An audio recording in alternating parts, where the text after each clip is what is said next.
partager 50 ans, c'était une année d'émotion.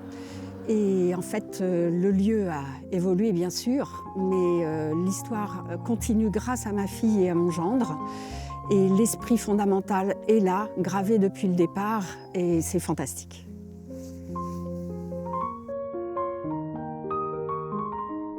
Il s'agit bien sûr du phénomène des expositions à la fois d'objets d'art et d'œuvres d'art, plus le phénomène de la création à travers les spectacles, à travers le café-théâtre, la danse, et aussi la rencontre avec le public et les créateurs. Merci. Mais oui. Le fondateur Gérard Capazza nous a quittés il y a 5 ans, mais la galerie est bien vivante. Merci. Un demi-siècle a passé depuis le lancement de ce projet utopiste, celui d'un lieu dédié à l'art contemporain dans un village presque inconnu, coincé entre Sologne et Berry.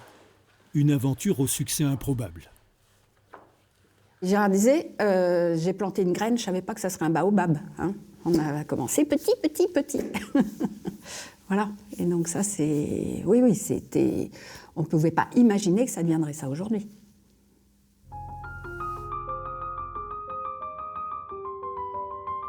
À mon sens, les œuvres d'art sont vitales d'une manière fondamentale pour la société. Les artistes ont cette vertu, c'est qu'ils ont une proposition du monde qui nous transporte au-delà de cette espèce de matérialité quotidienne qui n'a pas de sens profond. Oui, la beauté, c'est aussi d'avoir des histoires communes de plusieurs décennies, comme avec Bernard de Jonck, par exemple. Le combat pour l'accès à la culture se poursuit sans le fondateur, mais avec l'épouse de Gérard Capazza, sa fille et son gendre. D'une forme de velouté, d'un passage comme ça. La bataille quotidienne est toujours aussi âpre, car la galerie doit sans cesse se renouveler pour garder son lien au public. Mais ça marche toujours. Oui, il y a de très belles rencontres. Et chaque week-end, on sent que les gens repartent... Ils sont rechargés de positif, en fait. Oui, il faut avoir conscience que cette histoire, c'est à la fois infime, c'est rien, et en même temps, c'est tout.